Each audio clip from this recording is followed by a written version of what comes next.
Good morning सब लोग को। देखिए आज दूसरे स्टूडियो से क्लास ले रहे हैं। उस वाले स्टूडियो में थोड़ा सा टेक्निकल आगे पीछे होते रहता है, कभी कभी चीज़ मशीनरीज है, कभी कोई सुस्त पड़ जाता है तो कभी कोई टेक्निकल हो आ जाते हैं। देखिए इससे पहले के क्लास में आपको हम राजभाषा के बारे में पढ़ाए थे। राजभाषा भाग संख्या 17 में है। भाग संख्या 17 में आपको सबको बताया था, आर्टिकल 343 से स्टार्ट होता है और 351 तक जाता है राजभाषा। भाषा बहुत जरूरी होता है, अपनी भावनाओं को दूसरे तक पहुंचाने वाले साधन को हम भाषा कहते हैं। भाषा आप भाव चित्रात्मक भी भाषा थी सिंधु सभ्यता की। हालांकि देखेंगे कई तरह की भाषा होती है, अगर ये भी एक तरह की भाषा ही है, लेकिन क्या कहिएगा इसमें, ये मतलब सिंबॉलिक भाषा है। ये हमने क्या हो गया, जीत गए, ये है कि भाई वेल डन, इस टाइप की होती है भाषा। तो हम आपको इससे पहले के क्लास में बताए थे कि 3 भाषाओं के बारे में हम हल्का सा आपको जानकारी दिए थे। पहली थी आपकी राष्ट्रभाषा, नेशनल लैंग्वेज। राष्ट्रभाषा, नेशनल लैंग्वेज, ये किसी भी देश की फेमस भाषा होती है। नेशनल लैंग्वेज, नेशनल लैंग्वेज, ये किसी भी देश की जो सबसे फेमस भाषा है उसी को हम नेशनल लैंग्वेज कहते हैं। अमूमन भारत की राजभाषा कौन सी है? हिंदी है। भारत में सबसे ज्यादा फेमस भाषा कौन सी है? हिंदी है। ये हो गई राष्ट्रभाषा। इसको बस फेमस होने से मतलब है। सबसे पहले हिंदी को राष्ट्रभाषा किसने कहा था? ये यूपीएससी का क्वेश्चन है। नर्मदा जी एक व्यक्ति थे, स्वतंत्रता सेनानी रहे थे, बहुत ही बुद्धिजीवी व्यक्ति थे, नर्मदा जी। इन्होंने कहा था हिंदी भारत की सबसे फेमस भाषा है, अतः वह क्या है? हिंदी की राष्ट्रभाषा है। तो राष्ट्रभाषा का अर्थ यही होता है कि वह भाषा जो सभी भाषाओं में सबसे क्या हो, फेमस, सबसे ज्यादा प्रचलित हो, वही कहलाती है राष्ट्रभाषा। भारत की राष्ट्रभाषा हिंदी है। क्वेश्चन क्या आएगा? हिंदी को सबसे पहले राष्ट्रभाषा किसने कहा था? नर्मदा जी ने कहा था। नर्मदा जी, नर्मदा जी, याद रखिएगा ये क्वेश्चन नर्मदा जी ने कहा था। दूसरा है आपकी राज्य भाषा। राज्य भाषा, राज्य भाषा वो भाषा होती है, इसे कहते हैं स्टेट लैंग्वेज। राज्य भाषा, स्टेट लैंग्वेज, यह किसी भी राज्य में इस सबसे फेमस होती है। जैसे आप राजस्थान में देखेंगे सबसे फेमस तो राजस्थानी भाषा है, कश्मीर में देखेंगे कश्मीरी भाषा है। उस तरह ये राज्य की सबसे फेमस भाषा। तो ये अलग अलग स्टेट में अलग अलग हो जाएगी। जैसे गुजरात की बात करेंगे तो उसकी एक अलग फेमस भाषा है। बिहार की बात करेंगे तो इसकी भी अलग फेमस भाषा है। बिहार की भोजपुरी है, मैथिली है, सबकी अलग अलग है। आपको झारखंड की बात करेंगे तो झारखंड में अलग फेमस भाषा है झारखंड की। तो अलग अलग स्टेट की फेमस भाषाएं अलग अलग हो सकती हैं। गुजरात की गुजराती होगी, बिहार की भोजपुरी और मैथिली फेमस भाषा है, और झारखंड की कौन सी भाषा हो गई? वह उनकी अपनी भाषा है, हालांकि वहाँ हिंदी ही बोली जाती है। बंगाल की अलग भाषा बंगाली हो जाएगी। तो राष्ट्रभाषा और राजभाषा ये केवल और केवल फेमस है, इससे ज्यादा कुछ नहीं। हालांकि इस पर कई सारा विवाद हुआ है। साउथ की जो भाषा है तमिल भाषा, वो सभी भाषाओं में वर्तमान में संस्कृत और तमिल बहुत ही पुरानी भाषा है। उनका कहना है कि तमिल भारत की राष्ट्रभाषा होना चाहिए। बट समस्या ये है कि तमिल भारत के सारे लोगों को आता नहीं है। एटलीस्ट हिंदी कहीं भी बोलिएगा तो लोग समझ जाएंगे क्या कहना चाह रहा है। तमिल में बोलिएगा तो सारे लोग नहीं समझ पाते। साउथ में सारे लोग समझ जाते हैं। इस पे कई सारा घमासान भी होते रहता है। तो हम लोग आखिर फेमस के आधार पे तो चल नहीं सकते कि कौन सी भाषा ज्यादा फेमस है उस हिसाब से चले। हम लोग को मायने ये रखता है कि ऑफिशियल लैंग्वेज क्या होना चाहिए, आखिर पेपर वर्क किसे कहेंगे। तो पेपर वर्क जिस भाषा में तैयार होता है उसे हम लोग कहते हैं राजभाषा। राजभाषा, राजभाषा, इसे हम लोग कहते हैं official language. Official language, official language, ये ऑफिशियल लैंग्वेज जो होता है इसी में जितने भी डॉक्यूमेंट्स बनाए जाते हैं, आपके डॉक्यूमेंट्स, कोई भी डॉक्यूमेंट बनेगा वो किस में बनेगा? ऑफिशियल लैंग्वेज में बनेगा, ना कि फेमस लैंग्वेज में बनेगा। डॉक्यूमेंट्स, किसी भी तरह का पेपर वर्क होगा वो किस में होगा? राजभाषा में होगा। अब भैया राजभाषा की समस्या समझिए, अब यहीं से आपका मेन टॉपिक स्टार्ट होता है। सब लोग ध्यान से समझिएगा। देश की सबसे फेमस भाषा क्या कहलाती है? देश की सबसे फेमस भाषा कहलाएगी राष्ट्रभाषा। राज्य में यानी स्टेट में सबसे फेमस भाषा क्या कहलाती है? राज्य भाषा, राज्य भाषा। और अगर कहेगा राज करने की भाषा, राज करना है, किसी पर शासन करना है, सिंहासन संभालना है, तो कौन सी भाषा का प्रयोग करेंगे? राजभाषा का प्रयोग करते हैं। कौन सी भाषा? राजभाषा। अब बताओ बाबू, आप लोग ध्यान से समझिए, हमारे ऊपर 2 लोगों का शासन होता है। या तो हमारे ऊपर स्टेट गवर्नमेंट शासन कर रही है और साथ साथ सेंट्रल गवर्नमेंट भी शासन कर रही है। आप खुद से सोच के देखिए, आप किसी भी स्टेट में रहते हैं, ऑनलाइन के लड़के, जैसे ऑफलाइन वाले ज़्यादातर तो बिहार, झारखंड, यूपी अगल बगल के ऑफलाइन में रहते हैं। ऑनलाइन में तो कोई अंडमान निकोबार में, नॉर्थ ईस्ट से, साउथ से, गुजरात से। अब देखिए कहीं भी आप रहिएगा, आपके ऊपर दो लोगों का शासन रहेगा, एक स्टेट गवर्नमेंट का शासन रहेगा और एक आपके सेंट्रल गवर्नमेंट का शासन रहेगा। अब भाई शासन जो भी करेगा उसकी कुछ ना कुछ भाषा होगी। आखिर ऑर्डर किस भाषा में देगा, कोई वैकेंसी निकालनी है किस भाषा में निकालेगा, आपको सजा देगा किस भाषा में, आपसे बातें करेगा किस भाषा से, तो एक स्टेट दूसरे स्टेट से किस भाषा में बात करेंगे। तो हमारे ऊपर मेनली दो जो लोग शासन करते हैं, इसमें किसी को तो डाउट नहीं है, हमारे ऊपर तीसरा तो कोई है नहीं, यही दो लोग शासन करते हैं। कौन कौन शासन करता है हमारे ऊपर, तो एक हो जाती है संघ। संघ मतलब सेंट्रल गवर्नमेंट, संघ मतलब क्या होता है, सेंट्रल गवर्नमेंट। अभी सेंट्रल गवर्नमेंट नरेंद्र मोदी के हाथ में है। और एक होती है स्टेट, राज्य यानी स्टेट, यही लोग शासन करते हैं। समझ में आ गया कि नहीं आएगा। तो देखिए हम लोग के संघ यानी सेंट्रल गवर्नमेंट की राजभाषा, सेंट्रल गवर्नमेंट की राजभाषा यानी ऑफिशियल लैंग्वेज। सेंट्रल गवर्नमेंट की कौन सी भाषा, ऑफिशियल लैंग्वेज क्या है, कितने लोग बता सकते हैं। तो सेंट्रल गवर्नमेंट की ऑफिशियल लैंग्वेज जो है वो हिंदी है। सेंट्रल गवर्नमेंट की ऑफिशियल लैंग्वेज हिंदी है। भारत सरकार यानी कहेगी संघ की राजभाषा कौन सी है। देखिए हम राज्य भाषा नहीं लिखे हैं, राज्य भाषा तो फेमस होता है बस, और राष्ट्र भाषा भी बस फेमस भाषा होता है, उससे मतलब नहीं होता है कि वो पेपर वर्क में काम आएगा कि नहीं आएगा। क्वेश्चन कहेगा संघ की राजभाषा, संघ की राजभाषा, राज्य नहीं, संघ की राजभाषा क्या है, तो हिंदी है। संघ की राजभाषा हिंदी है। देखिएगा भारत सरकार का कोई भी नोटिफिकेशन रहेगा हिंदी जरूर आएगा। संघ की राजभाषा हिंदी है, हिंदी का आना कंपलसरी है आपको। कोई भी सेंट्रल गवर्नमेंट काम करेगी विदाउट हिंदी में जानकारी दिए उसका नहीं कर सकती है। तो संघ की राजभाषा क्या है, हिंदी है। इसमें ज्यादा दिमाग नहीं लगाना है, क्योंकि हमारे पास तो एक ही सेंट्रल गवर्नमेंट है ना, क्योंकि सेंट्रल गवर्नमेंट तो एक ही होती है, प्रधानमंत्री देश का एक ही होगा ना। तो हमारे संघ की राजभाषा क्या है, हिंदी है। अब समस्या ये आएगी कि हर स्टेट के पास अपना स्टेट गवर्नमेंट जो है, उस स्टेट गवर्नमेंट के पास भी तो अपनी एक ऑफिशियल लैंग्वेज होनी चाहिए, राजभाषा होनी चाहिए। क्योंकि ऑफिशियल बातें, ऑफिशियल डॉक्यूमेंट किस में तैयार होता है, राजभाषा में तैयार होता है। राजभाषा सेंट्रल यानी संघ के लिए भी होनी चाहिए और राजभाषा हर एक राज्य की भी होनी चाहिए। तो अलग अलग राज्यों की राजभाषा भी होनी चाहिए।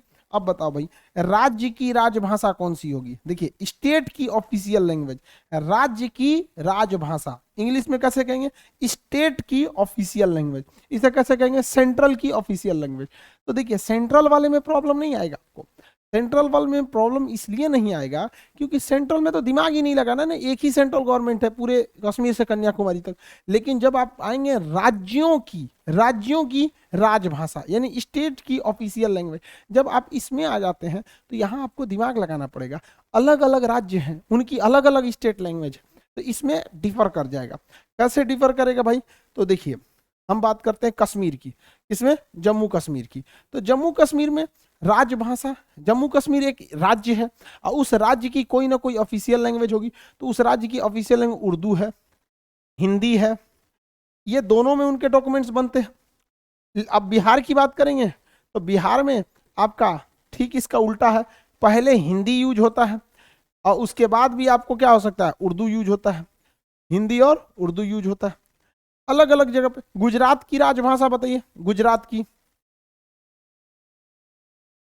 की राजभाषा गुजराती है, साथ साथ क्या है, हिंदी है, साथ साथ हिंदी है। गुजरात के किसी ऑफिस पे देखिएगा तो एक बार गुजराती में उस ऑफिस का नाम लिखा रहेगा और नीचे हिंदी में भी लिखा रहेगा। उसी तरह बात करेंगे महाराष्ट्र की, महाराष्ट्र MH लिख दे महाराष्ट्र को, महाराष्ट्र की राजभाषा मराठी है, साथ साथ क्या है, हिंदी भी है।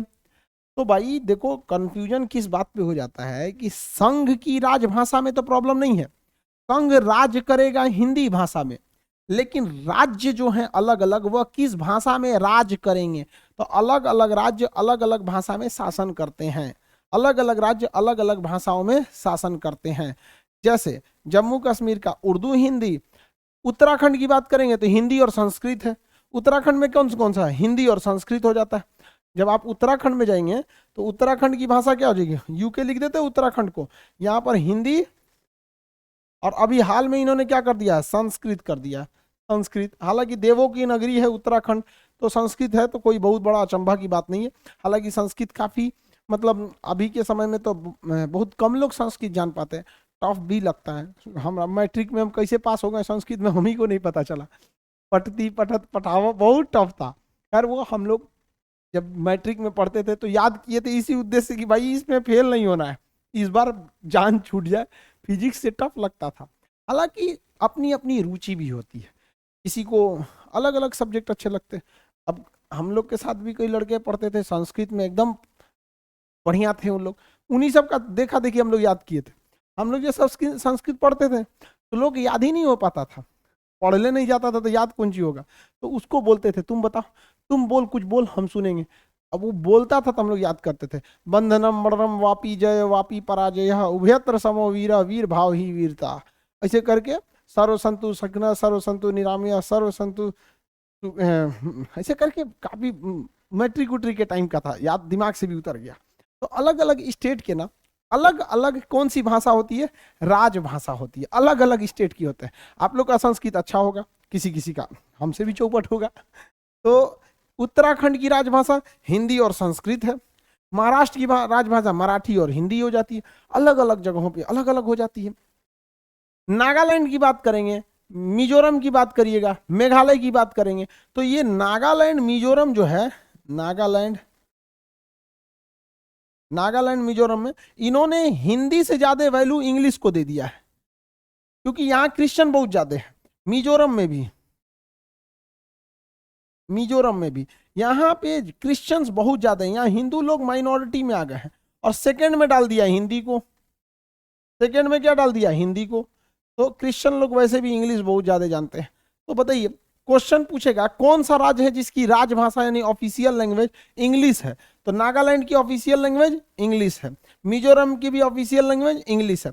हालांकि भारत ने क्या किया, भारत सरकार ने एक नियम के तहत कह दिया कि संघ सरकार की राजभाषा हिंदी रहेगी, लेकिन साथ साथ एक सहायक राजभाषा के रूप में इंग्लिश भी रहेगा।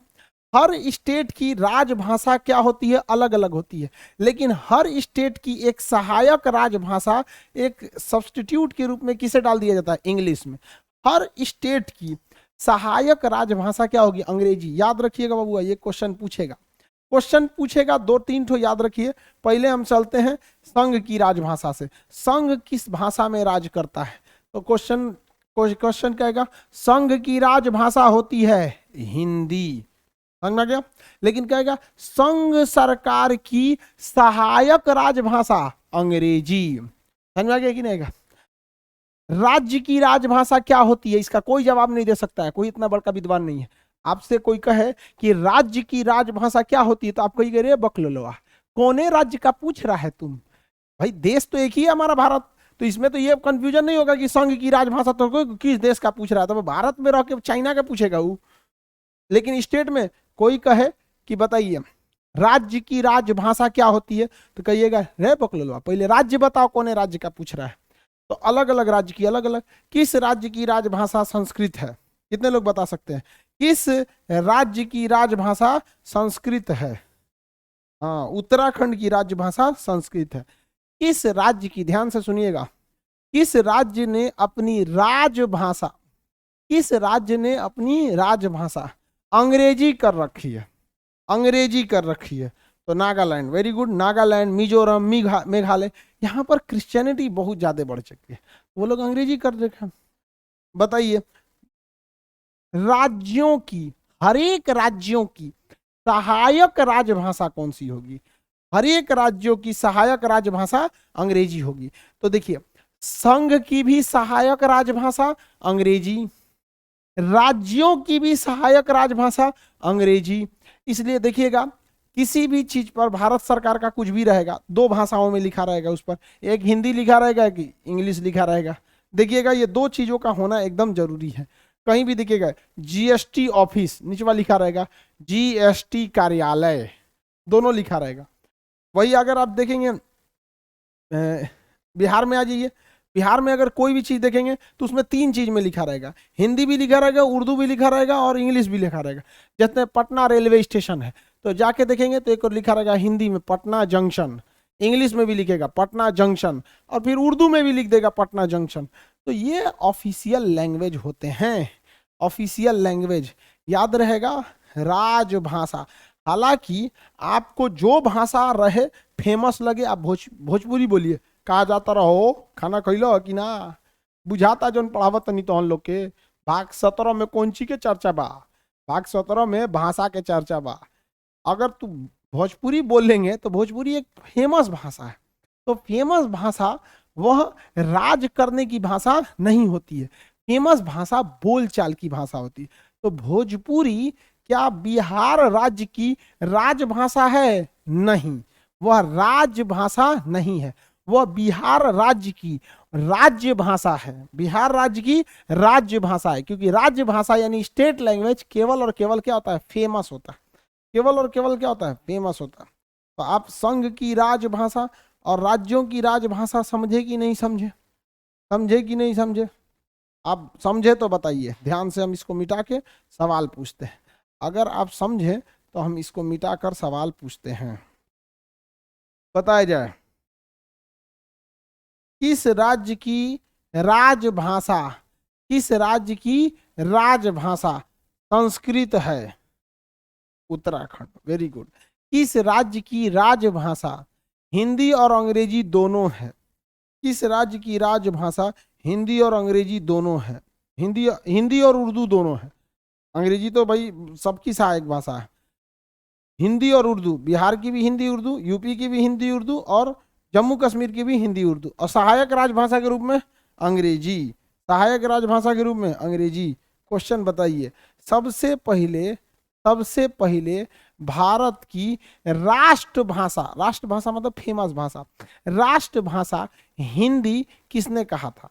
भारत की राष्ट्रभाषा हिंदी किसने कहा था? सबसे पहले नर्मदा जी ने। किसने कहा था? नर्मदा जी में, नर्मदा जी। लेकिन एक क्वेश्चन घुमा देगा, भारत अर्थात संघ सरकार की राजभाषा हिंदी को किसने कहा था? तो बाल गंगाधर तिलक। किसने कहा? बाल गंगाधर तिलक ने कहा था। दोनों क्वेश्चन पूछा हुआ है पीसीएस के एग्जाम में, और लड़का फंस गया, कहेगा क्वेश्चन उसको फंसने के लिए क्वेश्चन में पूछता है। आजकल लड़का फंस जाता है, लड़का एक ही जगह थोड़े फंसता है, कई जगह फंसता है, एग्जामिनर से फंसता है, क्वेश्चन में फंस जाता है, स्कूल कॉलेज में फंस जाता है। खाली फंसने के लिए लड़का सब रहबे करता है, सोचो चौपट होगा सब अपने, आपका कहे का रिजल्ट नहीं हो रहा है, फंसेगा तब कहाँ से रिजल्ट होगा? नहीं फंसना है आपको कहीं पे भी। सुनिए ध्यान से, राष्ट्रभाषा फेमस भाषा होती है, भारत की राष्ट्रभाषा हिंदी है, इसे नर्मदा जी ने कहा था। लेकिन शासन करने के लिए राजभाषा की जरूरत होती है, संघ की राजभाषा हिंदी है, इसकी बात सबसे पहले बाल गंगाधर तिलक ने किया था। किसने कहा था? बाल गंगाधर तिलक ने कहा था। बताइए, हिंदी को राष्ट्रभाषा, राष्ट्रभाषा नेशनल लैंग्वेज किसने कहा था? हिंदी को राष्ट्रभाषा अर्थात नेशनल लैंग्वेज कहने का काम सबसे पहले नर्मदा जी ने कहा था। लेकिन क्वेश्चन क्या है, हिंदी को राज्य की यानी संघ की, हिंदी को संघ की राजभाषा, संघ की राजभाषा किसने कहा? हिंदी को संघ की राजभाषा किसने कहा था? तो वो होगा बाल गंगाधर तिलक।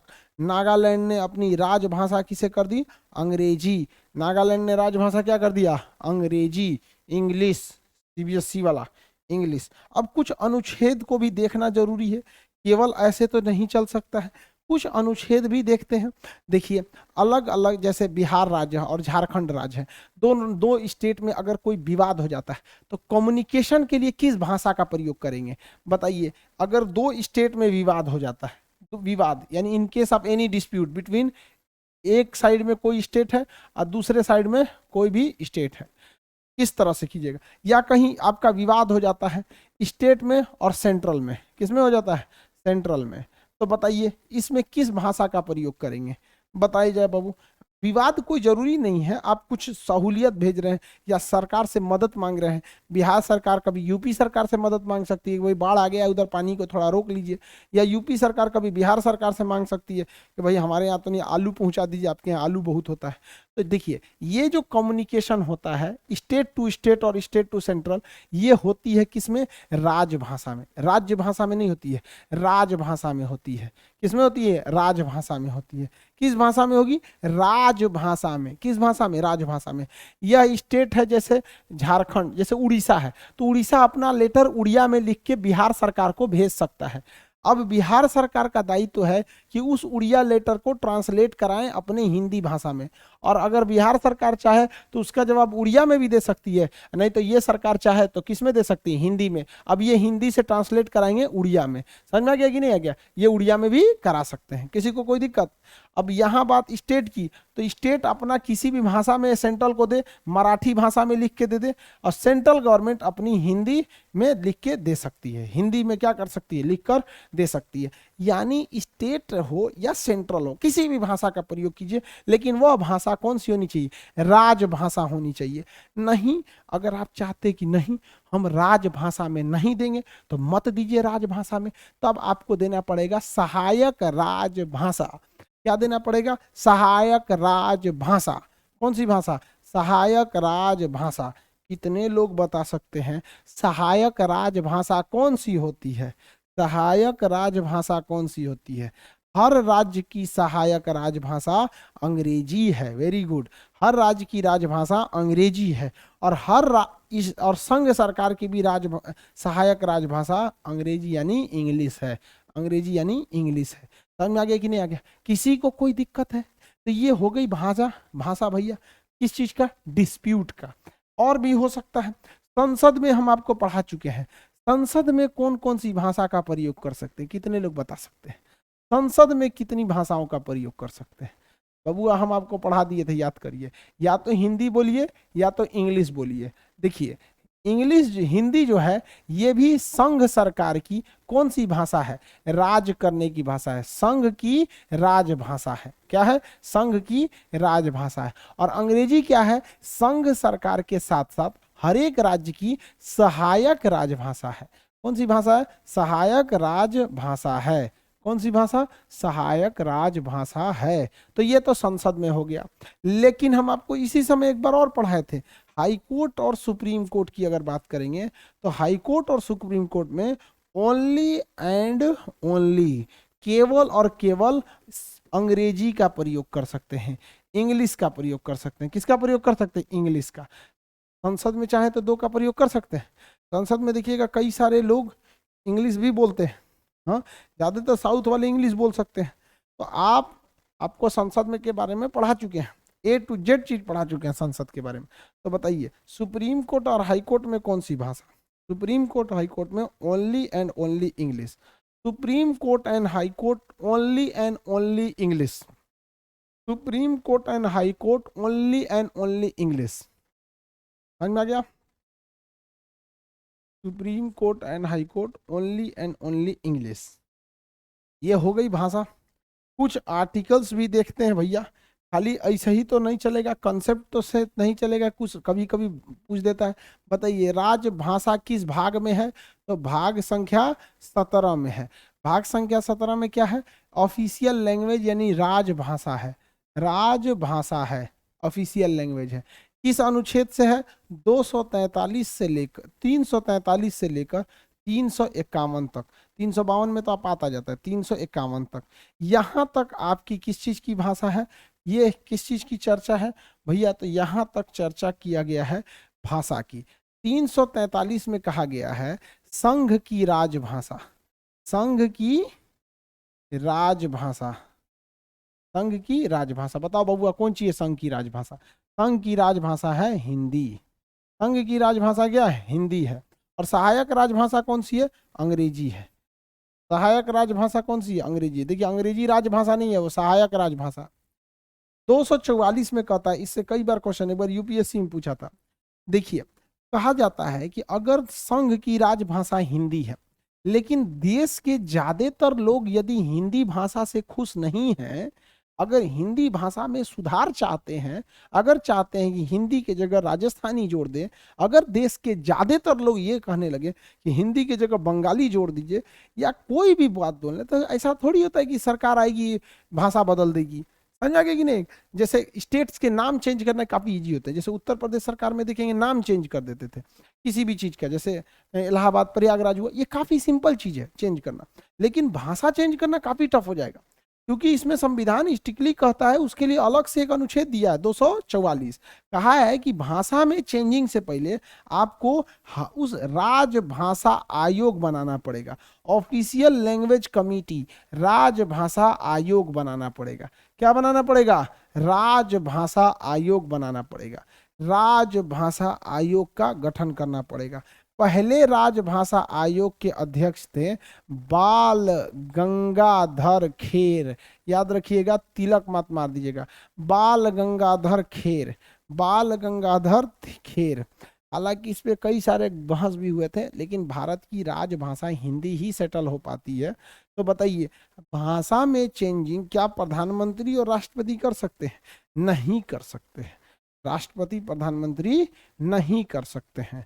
समझ में आ गया कि नहीं आ गया? किसी को कोई दिक्कत है तो बताइए। राजभाषा आयोग क्या सिफारिश करता है कि देश में किस भाषा को ऑफिशियल यानी कार्यकारी भाषा घोषित करनी चाहिए। पहले राजभाषा आयोग के अध्यक्ष बाल गंगाधर खेर थे। बाल गंगाधर खेर 345 देखिएगा, तो 345 में कहता है कि राज्य की राजभाषा, किसकी राजभाषा? राज्य की राजभाषा, राज्य की राजभाषा, राजभाषा। अब भैया राज्य की राजभाषा तो अलग अलग राज्यों की अलग अलग है। बिहार की राजभाषा अलग है। अगर बिहार की बात करेंगे तो बिहार की राजभाषा हिंदी है। अगर यूपी की बात करेंगे तो यूपी, उत्तराखंड की तो उत्तराखंड की राजभाषा हिंदी के साथ साथ संस्कृत है, संस्कृत है। और बिहार का संस्कृत हिंदी के साथ साथ क्या है? उर्दू है। अलग अलग राज्य की होती है। नागालैंड की बात करिए, नागालैंड, नागालैंड की भाषा इंग्लिश है। नागालैंड की राजभाषा इंग्लिश है, और इंग्लिश के साथ साथ आपका हिंदी है। अलग अलग है, तो इसको तो अलग अलग नहीं याद करना पड़ेगा। राजभाषा, इन दो चीजों को याद रखिएगा। ये अनुच्छेद आपको भूलना नहीं चाहिए। इतना अनुच्छेद इसमें बहुत इंपॉर्टेंट है। बाकी जो है वो हम आपको पढ़ाए हैं, वो इतना इंपॉर्टेंट नहीं है। अनुच्छेद के हिसाब से उसे याद रखना कोई बहुत जरूरी नहीं है। समझ में आ रहा है कि नहीं आ रहा? आर्टिकल के हिसाब से कुछ जरूरी नहीं है कि उसे याद रखा जाए। जैसे हम आपको यहाँ बताते हैं, इसमें पीडीएफ आप लोग को जिनको मिल गया है ठीक है, जिनको नहीं मिला है उनसे कोई दिक्कत नहीं है, मिल जाएगा आप सब लोग को पीडीएफ। कह रहा है कि आर्टिकल 344, आर्टिकल 343, बताइए 343 में क्या है? बताओ बाबू, 343 में, आर्टिकल 343 में क्या है? आर्टिकल 343 में संघ की राजभाषा है। और 344 में क्या है? यदि संघ की राजभाषा को आप चेंज करना चाहते हैं तो आपको उसके लिए बनाना पड़ेगा राजभाषा आयोग। क्या बनाना पड़ेगा? राजभाषा आयोग। तो प्रथम राजभाषा आयोग के अध्यक्ष कौन थे? बाल गंगाधर खेर। अब इसके बाद आते हैं 344। 344 में क्या कहा गया है भैया? 344 में कहा गया है कि राज्य की राजभाषा, राज्य की राजभाषा, अलग अलग राज्यों की राजभाषा अलग अलग होती है। अलग अलग राज्यों की राजभाषा अलग अलग होती है। तो 345 तक समझ में आ गया आप लोग को? किसी को कोई दिक्कत नहीं है? 346 में क्या कहता है? ये आपके लिए इंपॉर्टेंट नहीं है। कहता है कि एक स्टेट दूसरे स्टेट से बात कैसे करेगा? आप बताओ बाबू, एक स्टेट गवर्नमेंट दूसरे स्टेट गवर्नमेंट से किस भाषा में बात करेगी? ऑफिशियल लैंग्वेज में बात करेगी। किस भाषा में बात करेगी? राजभाषा में। तो हमने तो ये आपको पढ़ा ही दिया। इसका अनुच्छेद याद करना जरूरी नहीं है, इसका कंसेप्ट याद करना जरूरी है। एग्जाम में दो तरह से सवाल आते हैं पॉलिटी से। आपको कंसेप्ट के साथ साथ उसका आर्टिकल भी पूछ देता है। जैसे राष्ट्रपति का महाभियोग, ये ससुरा कॉन्सेप्ट पूछेगा कि किस सदन से चालू होगा। तो राष्ट्रपति पर महाभियोग किसी भी सदन से चालू हो सकता है। एक सदन उसे कितने बहुमत से पारित करेगा? तो 2/3 बहुमत से। दूसरे सदन में भेजने से कितने दिन पहले सूचना देना है? तो 14 दिन पहले। मतलब उस ससुरा उसका कंसेप्ट भी पूछेगा। अब पूछ देगा बताइए किस अनुच्छेद में है, तो आपको ये बताना पड़ेगा आर्टिकल 61 में है। तो कुछ ऐसे सवाल होते हैं जिसका आपको कंसेप्ट भी पता होना चाहिए, साथ साथ उस कंसेप्ट को किस आर्टिकल में लिखा गया है वो भी पता होना चाहिए। जैसे हम आपको बताएं 343, इसमें हम आपको उसकी कंसेप्ट भी समझाएं, साथ साथ ये कंसेप्ट किस आर्टिकल में है ये भी बताएं। ये भी बताएं राजभाषा आयोग, इसका आर्टिकल भी बताएं, राज्यों की राजभाषा भी बताएं, उसका आर्टिकल भी बताएं।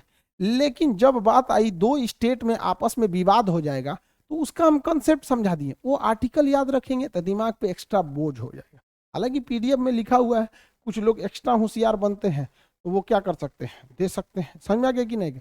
और भी क्या कहा गया है 347 में, 347 में कहा गया है कि अगर कोई राज्य है, कोई भी स्टेट है, उस स्टेट के लोग कहते हैं कि नहीं हमारे राज्य की राजभाषा चेंज कर दीजिए, हमारे राज्य की क्या कर दीजिए, राजभाषा चेंज कर दीजिए, तो वहां पर राष्ट्रपति उन लोगों के दबाव में आकर क्या कर सकता है, उस भाषा को राजभाषा बना सकता है, राजभाषा बना सकता है।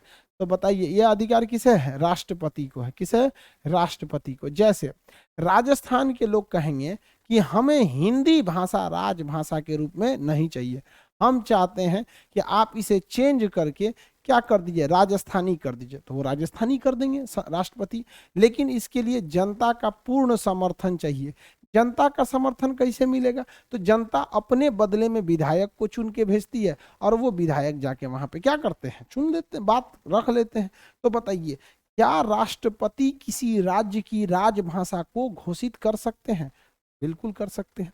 जैसे अभी राष्ट्रपति ने उत्तराखंड की राजभाषा में क्या शामिल कर दिया, संस्कृत शामिल कर दिया, पहले नहीं था, संस्कृत शामिल कर दिया।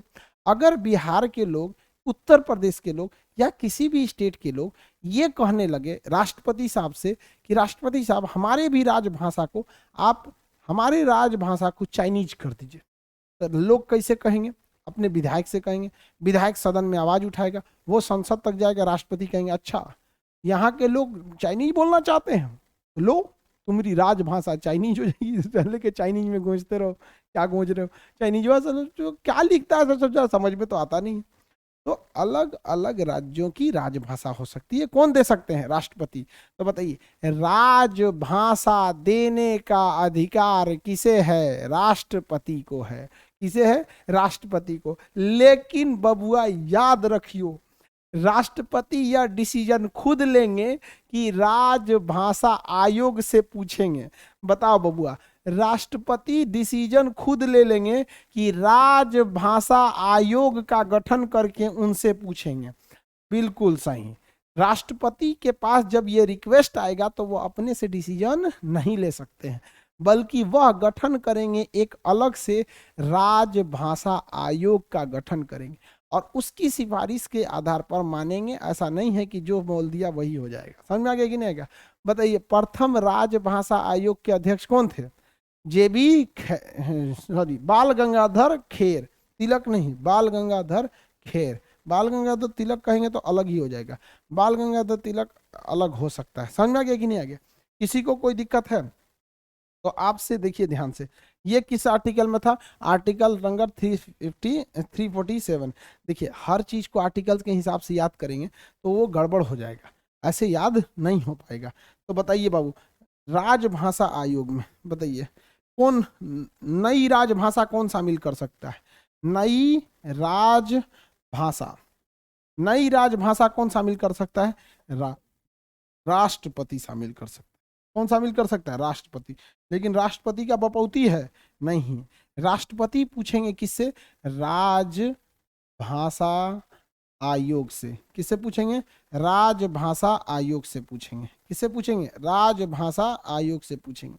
अगर किसी भाषा में कुछ सुधार करना है या फिर उसको उसमें कुछ इंप्लीमेंट करना है तो वो किससे पूछते हैं? राजभाषा आयोग से। नहीं तो संसदीय समिति से पूछते हैं, संयुक्त संसदीय समिति, संयुक्त संसदीय समिति, संयुक्त संसदीय समिति। पढ़ाएं, इसे जेपीसी कहते हैं, ज्वाइंट पार्लियामेंट्री कमेटी, जेपीसी कहते हैं, ज्वाइंट पार्लियामेंट्री कमेटी जेपीसी कहते हैं। समझ में आ गया कि नहीं आ गया? इन्हीं दो लोगों से वो राष्ट्रपति पूछते हैं। अब आपसे सवाल पूछा जाएगा कि बताओ पहले राजभाषा आयोग के अध्यक्ष कौन थे? बताओ बाबू, पहले राजभाषा आयोग के अध्यक्ष, पहले राजभाषा आयोग के जो अध्यक्ष थे वो बाल गंगाधर खेर थे। बाल गंगाधर खेर, पहले राजभाषा आयोग के अध्यक्ष का नाम बाल गंगाधर खेर। पहले राजभाषा आयोग के अध्यक्ष का नाम बाल गंगाधर खेर। लेकिन किस उम्मीद में आप बैठे हैं कि आपसे ये सवाल नहीं पूछा जाएगा कि पहले संयुक्त संसदीय समिति जो भाषा पर गठित थी उसका नाम, उसके अध्यक्ष कौन थे? तो इसके अध्यक्ष थे गोविंद बल्लभ पंत। गोविंद बल्लभ पंत, गोविंद बल्लभ पंत, गोविंद बल्लभ पंत। इसके अध्यक्ष कौन थे? गोविंद बल्लभ पंत। इसके अध्यक्ष का नाम गोविंद बल्लभ पंत। तो याद रखिएगा भैया बबुआ कि भाषा के लिए प्रथम राजभाषा आयोग कहेगा, आयोग, तो वो हो जाएंगे बाल गंगाधर खेर। हालांकि इसके बाद कई लोग और आए लेकिन फर्स्ट का नाम याद रखा जाता है।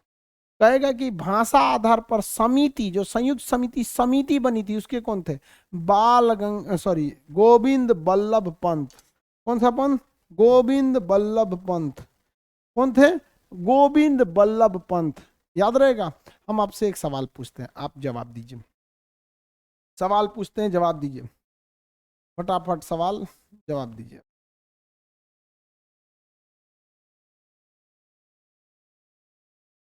सबसे पहले हिंदी को राष्ट्रभाषा किसने कहा था? राष्ट्रभाषा, हिंदी को सबसे पहले राष्ट्रभाषा किसने कहा?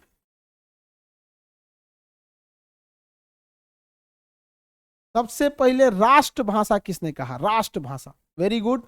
राष्ट्रभाषा कहा था, सबसे पहले राष्ट्रभाषा कहा था नर्मदा जी ने। लेकिन हिंदी को राज करने के लिए राजभाषा सबसे पहले किसने कहा था? तो राजभाषा सबसे पहले कहा था किसने? तो बबुआ उसको किए थे बाल गंगाधर तिलक जी ने। किसने कहा था? बाल गंगाधर तिलक जी। समझ में आ गया कि नहीं आ गया? और कहेगा प्रथम राजभाषा आयोग, प्रथम राजभाषा आयोग के अध्यक्ष तो बाल गंगाधर खेर। और प्रथम राजभाषा से संबंधित संयुक्त संसदीय समिति तो उसके कौन थे? गोविंद बल्लभ पंत। गोविंद बल्लभ पंत थे। समझ में आ गया कि नहीं आ गया? अब आपका आज मैप का क्लास आपका कल थर्सडे से यानी 7 तारीख से स्टार्ट हो जाएगा।